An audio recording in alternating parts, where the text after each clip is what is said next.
May 5 batang mutant na dumanas ng ilang traumatikong karanasan at ipinasok sa isang lihim na pasilidad. Kaagad pagkatapos, nagsisimula silang makaranas ng mga pangitain ng kanilang nakaraan at pagdudahan ng kaligtasan ng pasilidad na iyon. Mga spoilers sa unahan. After a traumatic incident na wala ng ama si Danny, ginagawa niya ito sa isang piraso. At sa susunod na pagmulat niya ng kanyang mga mata, siya ay tinatanggap ng isang hindi pamilyar na setting at nakaposa sa kama ng ospital. Lumapit si Dr. Reese at paliwanag kay Danny na siya ang tanging nakaligtas sa isang kakilakilabot na buhawi. Ngunit nabigo si Danny na tanggapin na ito ay isang buhawi lamang. Papasok na ngayon si Danny sa kanya why ako, mode ng kalaban, habang inaalala niya ang pagkamatay ng kanyang pamilya. Anyways, uncommon girl pala siya. Ipinapaliwanag ang mga dahilan ng kanyang kaligtasan. Nakakagulat. Tumango si Danny nang tanungin siya. Kumuha ako ng cheese panoorin ng X-Men series. Dr. Rick, ipinapakita siya sa paligid ng pamilya. Friendly na pasilidad para sa mga bagong mutant. Ito ang magiging bagong tahanan ni Danny. Hanggang sa matuto siyang humila ng Jay. Antas ng batas ng mga kasanayan sa labas ng mundo. Kinaumagahan, ang doktor na nakaupo kasama ang ilan sa kanyang mga pasyente. Ang bagong mutant support group, aka ang kakaibang padra ng bata sa school. Maya-maya ay sumali na si Danny. At narito ang bawat isa sa kanilang mga papalabas na kwento. Ang Wait Sorry Mutation Stories. Si Eli Anna na gumaganap bilang masamang babae sa gitna ng maraming, ay mamaya hilingin na ipakita kay Danny sa paligid. Pagtanong ni Danny sa kanya, pinatahimik siya ni Eli Anna gamit ang isang hand puppet. Hindi siya katulad ng ibang babae. Ipinakita ni Danny ang paligid at, sandali lang, okay alam mo kung ano ang ibig sabihin nito tumakbo. Ngunit ito ay lumalabas na napakabuti upang maging totoo. Dahil agad siyang bumagsak, kapag tumakbo siya sa hindi nakikitang hawla. Oo Liana, ginalit mo siya. Pinapatakbo ni Danny ang manlalaban ngunit nawala siya sa isang pakitang tao. Nakikita mo, hinaharap pa rin ni Danny ang kanyang post-traumatic guilt. At gusto niyang ilagay ang lahat ng ito. Nakatayo siya sa gilid ng gusali ng simbahan. Handang tumalon, ngunit nagambala siya ng ulan. Mahulog mula dito na may mashup. Oo, pawili-wiling pagmamasid Sherlock. Inaaliw ng ulan at kinakausap ang sinuman dito. Okay, pero anong nangyayari? With everyone eccentric accent sa paligid dito. Pagpapakilala kay Sam, na nagtataglay ng mga kakayahan sa cannonball. Nahayaan siyang lumipad sa bilis ng liwanag. May madilim na nakaraan si Sam. At ilang seryosong issue ni Daddy, na mahahanap sa lalong madaling panahon. Tapos may Roberto kami. At gayon pa man ay inilagay nila siya upang gawin ang mga maruruming pinggan dito. So mamayang gabi, ang CCTV camera setup ay nagpapakita sa amin ng vitals ng bawat pasyente. Habang ginagawa nila ang kanilang mga bagay, medyo hindi stable ang vitals ni Danny. Dahil binabangungot siya, biglang namatay ang mga ilaw. Sam, eto kakaibang ingay ng washing machine. Kaya lumapit siya dito. Inilagay namin ang ulo niya sa pinto. Bumalik ang kanyang paningin sa kanyang nakaraan. Nagtatrabaho sa isip, kaharap niya ang kanyang ama.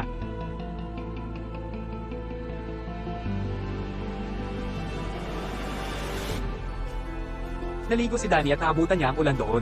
Masyado. Wow, hindi na kailangan pang bumili ng hapunan ni Rain. Swabe na ang shower nila. May napansin si Danny na marka sa balikat ng ulan. Ngunit ito ay lumalabas na isang sensitibong paksa para sa ulan. At kaya agad siyang umalis kapag tinanong tungkol dito. Sa kabilang banda meron kaming Sam. Nahihirapan pa rin bawiin ang kanyang nakaraan at tanggapin ang mga ito. Ilang. Yay, ginagawa ko din yan minsan. Nag-aalok din ang mga doktor ng libreng yoga lessons para sa isang mall. Hindi talaga ang mainit na yoga instructor na inaasahan ko. Ngunit ito ay gagawin.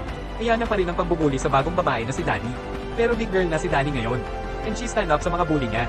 Nakipag-away sila sa isang seryosong pusa at ang iba pa. Tumayo sa paligid na walang magawa. Oo, ang ganda. Ang therapy ay higit sa $100 sa isang session. Well, ang laban na ito ay hindi makontrol. Nanghilahin siya ni Eli Anna sa built lightsaber at aatakehin na sana siya ngunit iniligtas ng doktor ang araw. Pinapanta silang lahat sa kwarto nila. Ngunit noong gabing yun, may pumalit kay Danny at nagmamadaling hanapin siya ng doktor. Basang-basa at nabahira ng dugo ang kanyang mga kamay. Kaya dinadala ni Dr. Reese ang kanyang mga sample ng dugo sa A. Alamin pa ang tungkol sa hindi alam ni Danny, mutant na kapangyarihan. Ipinaliwanag niya kung paano mas mapanganib ang mga bagong mutant. At iyon ang dahilan kung bakit nila pinananatili ang mga ito doon.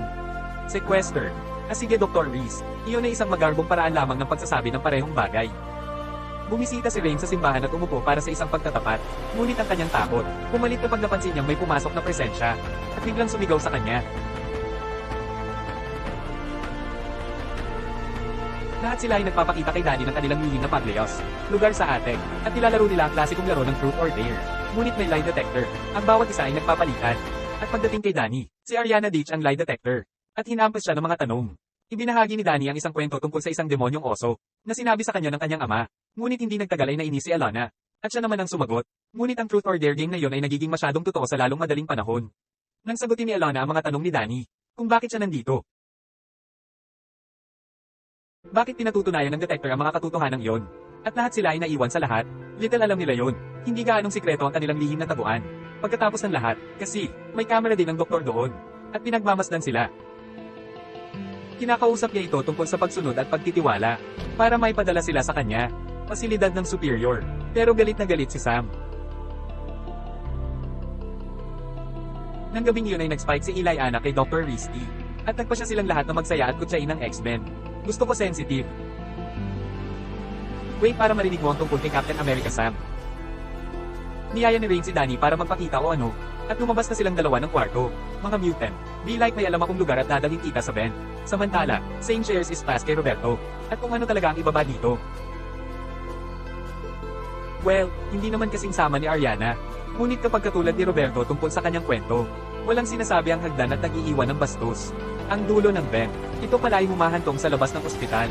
Nagulat si Danny. So out sa lahat ng lugar na pwede nilang puntahan. Palabas ng ospital. Hulaan kung saan sila nagpasya na pumunta muna. Ang sementeryo So habang nakahiga silang dalawa sa damuhan, nakatitig sa malaking bubble cage na ginawa ng doktor. Humiga si Roberto at binalik ang tingin sa kanyang kasintahan. Nang may marinig siyang mumumuni sa di kalayuan, nagpasya siyang tingnan. Si Yana pala na lumalangoy sa pool.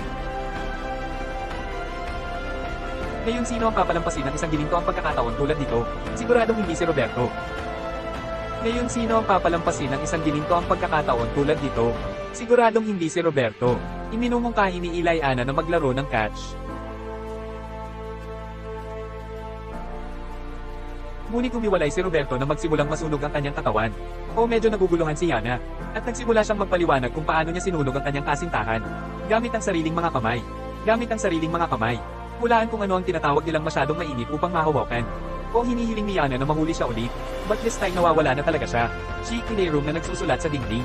Pero naramdaman ni Roberto na may kamay na umaagos sa likod niya. At ngumiti sa sarili. O Romeo, may balita ba ako sa'yo? Lumingon siya. At isang sunog na figura ang lumabas sa tubig. Mabilis siyang umahan sa tubig. Kapag nagsimula itong bumubog sa kanya, doon niloko mo lang ang namatay mong girlfriend. Talaga bang inaasahan mo na ang kanyang kaluluwa ay hindi magmumulto sa'yo? Tumunog ang mga alarma sa sunog. And Rain felt sumipa ang animal instincts niya. Kaya sumugod siya para tulungan si Roberto. Nagising din ang mga doktor sa kaguluhan. At tumakbo siya palabas kay Roberto. Mabilis siyang itinulak ng doktor sa pool. Kaya nagsara siya. Pumasok si Yana pagkatapos ng lahat at parang tulala. Pero wala si Roberto niyan. Galit na galit siya at sinabing kailangan na niyang umalis.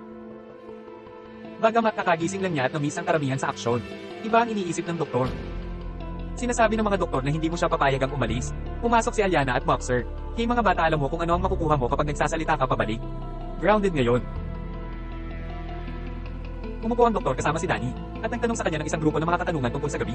Malawak siya, at habang nagsasalaysay siya ng mga pangyayari mula nung gabi yun, nagiging tense siya, at may mga kislap ng mga bagong alaala.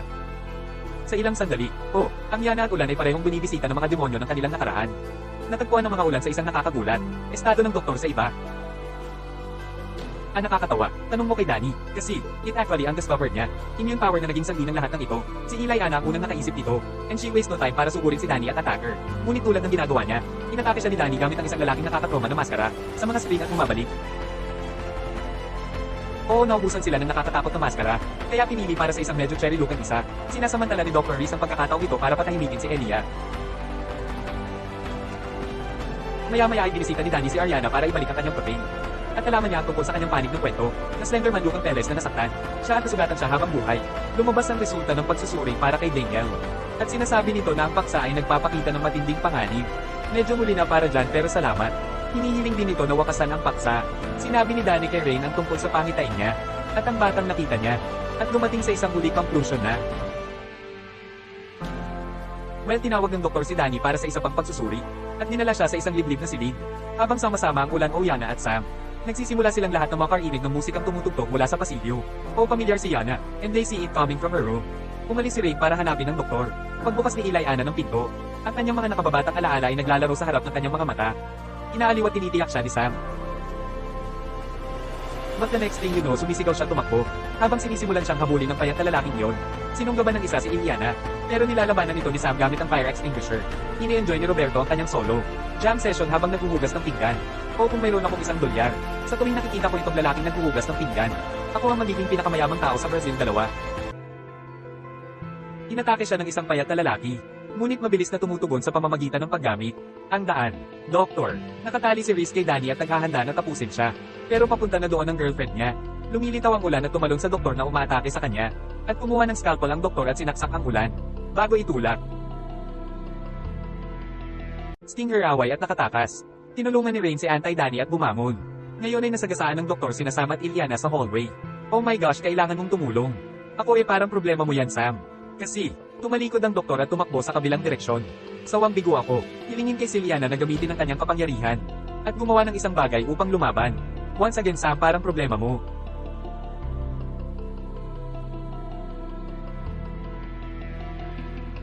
Ngayon ay na-corner si Sam ng ilang demonyo mula sa aparador, na hindi man sa kanya, sa simula.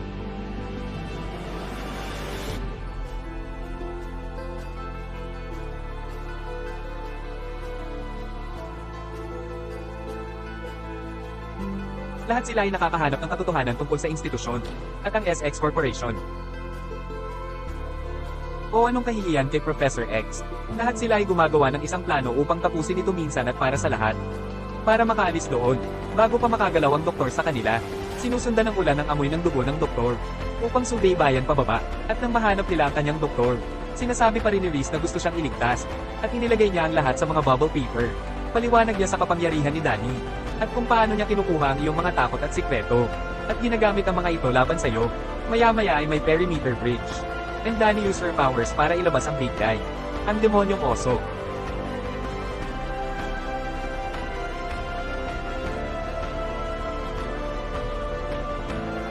So sinabihan siya ni Aliana na tulungan si Danny, habang inaalagaan niya ang halimaw.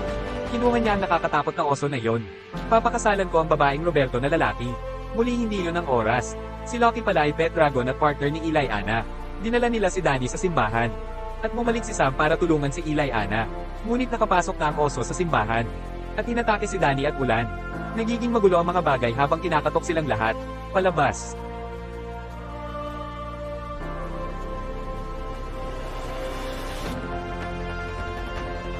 Kailangan mong gumising, o mamamatay tayong lahat sa Monday. Motivation quote para simulan mo ang araw.